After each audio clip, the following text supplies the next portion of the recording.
घर वालों ने कहा ब्याह करा दो इसका, अपने आप बुद्धि ठिकाने आ जाएगी। कोई काम नहीं करता, धंधा नहीं करता, पूरे दिन ये किताब सी पढ़ता रहता है। किताब नहीं है, साक्षात कृष्ण है भागवत जी। घर वालों ने विवाह करा दिया। विवाह के बाद भी वही बात है ना, ठाकुर जी जिसको पकड़ लें वो कैसे भी नहीं बदलेगा। विवाह के बाद भी भागवत जी को नहीं छोड़ा। रात्रि में नींद खुल जाती है तो उठ के हाथ मुंह धो के आचमन करके भागवत जी पढ़ने लगते हैं। सुबह उठते हैं तो भागवत जी पढ़ते मिलते हैं, दोपहर में तो भागवत जी। पत्नी भी कुछ दिन तो सहती रही, उसको भी लगा ये कुछ करते धरते नहीं। एक दिन पतिदेव से कहा गृहस्थ आश्रम में आ गए हैं, थोड़ा कुछ कार्य धंधा भी किया कीजिए। देवी हम आपसे एक सत्य बात कहें। बोले क्या? हम और सब कामों में नालायक हैं, नहीं कर पाएंगे। आप देख लो, कुछ आपको भाई तो कर लो घर चलाने के लिए, हमसे नहीं होगा। आजकल की कन्या होती तो छोड़ के चली गई होती, पर पुराने भारत के बोले अब क्या करें, हम ही कुछ करते हैं। तो वो घर घर जाती, भोजन बनाती और उससे जो वेतन मिलता उससे घर चलता था। पतिदेव कुछ नहीं करते। चलने लगा घर, 2-3 बालक भी हो गए, लेकिन भागवत जी के प्रति मोह घटा नहीं। एक दिन कुछ संत आए घर में। अब इतनी कमाई तो होती नहीं थी पत्नी की, थोड़ी बहुत होती थी जिससे कि बच्चे और ये लोग प्रसाद पा लेते थे। आज का प्रसाद पा लिया, नया राशन शाम को लेके आना था बाजार से। उसी बीच में संतों की टोली आ गई। और प्राचीन भारत में संत जन बता करके पूछ करके नहीं आते थे, बस आ जाते थे। और द्वार पर आकर के बस प्रार्थना भी नहीं, द्वार पर आकर के बस कहते थे कि हम इतने संत हैं, हमारी व्यवस्था करो। अब घर उस समय के भारत के लोग पूछते भी नहीं थे, व्यवस्था करते थे। संत आए, संत आ गए, आकर के घर में बैठ गए। पत्नी ने प्रणाम किया, पतिदेव भी आए, प्रणाम किया दोनों ने। बोले भगवान बड़ी कृपा। बोले हम 12 मूर्ति संत हैं, अयोध्या से आए हैं काशी दर्शन करने। आपके घर के बाहर तुलसी वन देख करके, गैया देख करके हमको लगा कोई विप्र ब्राह्मण हैं, हम 12 संत प्रसाद पाएंगे, तैयारी करो। अब पत्नी दौड़ी रसोई में, पीछे से ब्राह्मण देवता भी आए, देवी बनाओ। बोलो कहां से बनाए, सब तो खत्म हो गया, राशन लेकर के आना है। तो बोले 2 पैसा ले आए राशन। बोलो कहां से दें, सब खर्च हो गया इस महीने का, इस महीने की पगार अभी मिली नहीं, कल मिलेगी, फिर राशन आएगा, फिर बनेगा। पत्नी तो व्याकुल हो गई, मैं हमेशा संभाल लेती हूं, इस बार आप संभाल लीजिए कुछ। अब पतिदेव बोले देवी तुम तो जानती हो हम तो कुछ करते धरते नहीं, हम पे तो 1 रुपया भी नहीं है, कैसे हम कैसे संभालें, कुछ तो कीजिए। कहीं से भी संत जन बैठे हैं, इधर जामे उधर जामे सब, लेकिन कोई व्यवस्था नहीं बनी। बहुत देर हो गई तो संत समझ गए कि यहां कोई व्यवस्था नहीं है, संकोच में ये हमसे बोल नहीं रहे हैं। संत जन अपने आसन लेके उठ गए, बोले बिटिया फिर कभी आएंगे, आज के लिए जैसे आराम, कह करके चले गए। लेकिन आज इतने वर्ष बाद आज उसको बड़ी ग्लानि हुई और अपने पति से लड़ने लगी। आज आप भी अगर कुछ काम धंधा कर रहे होते तो घर की इतनी बुरी स्थिति नहीं होती। मैं घर घर जाती हूं, रोटी बनाती हूं, पगार मिलती, घर चलाती हूं, बच्चों को पढ़ाती हूं। अगर आप भी कुछ कर रहे होते तो कम से कम इतनी व्यवस्था तो होती कि कभी संत महापुरुष आ जाएं तो प्रसाद पवा दें। बस पूरे दिन भागवत जी भागवत जी भागवत जी। अरे बचपन से अब तक आप इतना भागवत जी का अध्ययन करते आए हैं, क्या दिया भागवत जी ने हमको? कुछ भी तो नहीं। आप कहते हैं इनको किताब मत बोलो, पुराण मत बोलो, ग्रंथ मत बोलो, कृष्ण है, कृष्ण है, तो देते क्यों नहीं कुछ भी? इतना जीवन आपने समर्पित कर दिया, अपनी पत्नी का ध्यान नहीं रखते, बच्चों का ध्यान नहीं रखते, अपने पूरे खानदान का ध्यान आप नहीं रखते, पूरे दिन वो कृष्ण रूपी भागवत में लगे रहते हैं। क्या दिया भागवत जी ने हमको? जिस घर से संतों को भूखा जाना पड़ता हो, ऐसे घर में भागवत जी को मैं कृष्ण नहीं मानती।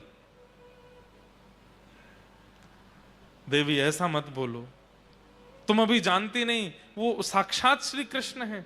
मैं जब अध्ययन करता हूं मुझे नृत्य करते हुए, बोलते हुए श्री कृष्ण दिखाई देते हैं। तो ऐसा है फिर आज एक काम कीजिए। बोले क्या? अपनी उठाइए भागवत जी और चले जाइए, घर में संभाल लूंगी, बच्चों को मैं संभाल लूंगी, सर्वस्व आपकी भागवत जी हैं। जिन भागवत जी के कारण हमारे पति की स्थिति ऐसी, संतों को भूखा जाना पड़े, मैं उनको अब घर में नहीं रखने दूंगी। इतनी बड़ी बात हो गई।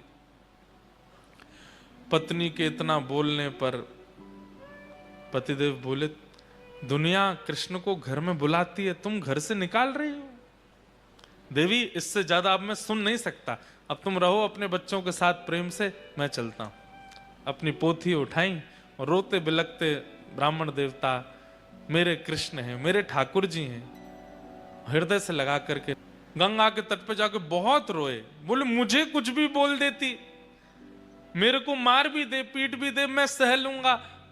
हे ठाकुर जी, हे भागवत जी, आपके लिए क्यों कहा? जब रोने लगे वो ब्राह्मण देवता, भागवत जी को हृदय से लगा के, ठाकुर जी से सहन नहीं हुआ।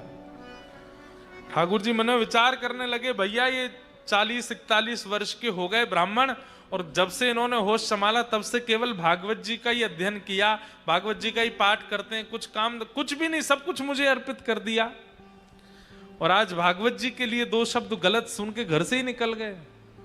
मैं जाऊंगा। और काशी में छोटे से गोपाल जी प्रकट हो गए, और प्रकट होकर के ऊंची धोती पहन करके, सिर पर बढ़िया स्वाफा बांध करके, और बढ़िया कजरारे नेत्र हैं ठाकुर जी के, हाथों में कड़ूला पहने हैं, पैरों में सुंदर पाजेब पहनी है, कमर में करधनी पहनी है, गले में कंठा और एक सुंदर बगनखा पहना है, कानों में छोटे छोटे सुंदर हीरे के मोती हैं। ऐसी अद्भुत छवि ठाकुर जी की, लेकिन अपने सिर पर डलिया लेकर के कुछ बेचने वाला व्यक्ति होता है, ऐसे बनकर के निकले। लेकिन सब इनको देख करके आश्चर्यचकित हो रहे हैं। क्यों? बोले भैया रोड पर कुछ सामग्री देने वाले व्यक्ति के रूप में इतना आकर्षण, वस्त्रों में इतना आकर्षण, चाल ढाल में इतना आकर्षण, ये तो बिल्कुल ललित गति, टेढ़ी मेढ़ी सी चाल, और ऐसे सुंदर सिर पर डलिया लेकर के, और बढ़िया स्वाफा सिर पर बांध के, एक स्वाफा कंधा पर डाल के, पसीना पहुंचते भय, और चल रहे हैं। जो देखे वही इन पर लुभा जाए।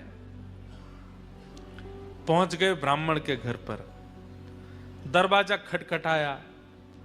पत्नी ने जैसे ही द्वार खोल करके देखा, छोटे से गोपाल जी, गदमदरा से हाथ, गदमदरा से पाम, नेक सो पेट निकरो भयो है, गले में सुंदर हार पहने हैं, हाथों में सुंदर मणि के सुंदर कड़ूला पहने हैं, सब चमक रहे हैं।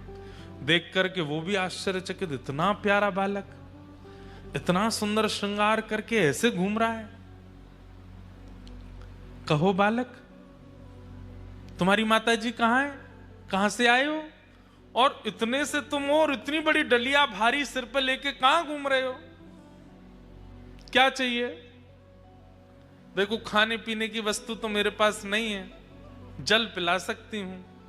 ठाकुर जी खड़े खड़े देख रहे हैं, और तुम इतने प्यारे हो, इतने सुंदर, माँ ने अकेले कैसे छोड़ दिए? कहां है तुम्हारी माता जी? तो ठाकुर जी उसको इशारा करते हैं, हम पे बोलना नहीं आता। अच्छा गूंगे हो? ठाकुर जी बोले, अच्छा गूंगे हो, कुछ लिखने को दूं? लिख के बताओगे? बोले हाँ। लिखने के लिए कुछ दिया, तो ठाकुर जी उस पर लिख रहे हैं। क्या लिखे? बोले आपके पति जो हैं उनका मैं सेठ हूं, आपके पतिदेव का मैं सेठ हूं, वो मेरे यहां पर गुप्त नौकरी करते हैं, और बचपन से मेरे यहां नौकरी कर रहे हैं, आज तक अपनी पगार नहीं लेकर के गए। आज मुझे कैसे भी करके पता चला कि उनको धन की बड़ी आवश्यकता है, तो 12 वर्ष की आयु से लेकर के 41 वर्ष की आयु तक उन्होंने जितना भी मेरे यहां कार्य किया, उसकी जो पगार होनी चाहिए वो सब लेकर के आया हूं, आपके द्वार पर रख करके जा रहा हूं,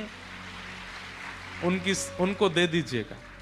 ऐसा कह करके लिख करके उसको पकड़ा दिया। अब वो पढ़ने लगी, पढ़ते पढ़ते पढ़ते अंत में सोच भी रही है, इतने छोटे से सेठ जी हमारे पतिदेव के, जैसे देखा तो डलिया रखी है, ठाकुर जी तो अंतर ध्यान हो गए वहां से। डलिया के ऊपर से जैसे ही वस्त्र हटाया, ऐसी ऐसी मणियां रत्न आभूषणों से जड़ित और इतने सुंदर सुंदर उसमें स्वर्ण के आभूषण, मणियां, हीरे, जवाहरात सब चमक रहे हैं। अरे काशी के नरेश की संपत्ति नहीं होगी जितनी संपत्ति और बहुमूल्य मणियों को देख करके वो बालक गए। पत्नी की तो आंखें खुली रह गई, बोले कि पतिदेव इतनी बड़ी नौकरी करते थे, आज तक नहीं बताया। डलिया उठाने लगी तो उठी नहीं, बच्चों को बुलाया, 3-4 बच्चे स्वयं लगे तो जैसे तैसे खिसका के भीतर लाए। इतनी धन संपत्ति देख करके पत्नी तो बड़ी व्याकुल हो गई। छोटे वाले बालक को भेजा, जाओ पिताजी को ढूंढो, गंगा के तट पर होंगे, उनसे कहो जल्दी आमे लौट करके, माँ ने बढ़िया पकवान बनाए हैं घर में। बालक दौड़ा दौड़ा गया तो वहां पर भागवत जी का पाठ कर रहे थे, अश्रुबिंद गिर रहे हैं। पिताजी जल्दी घर आइए, मैया ने बहुत सुंदर पकवान बनाए हैं आपके लिए, वो प्रतीक्षा कर रही हैं, आप पाएंगे तभी पाएंगे, जल्दी आ जाइए। ब्राह्मण देवता सोचने लगे, लड़ने के बाद पकवान कौन बनाता है घर में? हमको घर से निकाल दिया, इतना सब कुछ बड़ा बुरा बोल दिया, और सुबह संतों को पवाने के लिए एक फूटी कौड़ी नहीं थी, अब पकवान बनाए हैं। चलो भागवत जी का पाठ पूर्ण करके हृदय से लगा के गए। लौट करके घर जैसे ही आए, द्वार खटखटाया।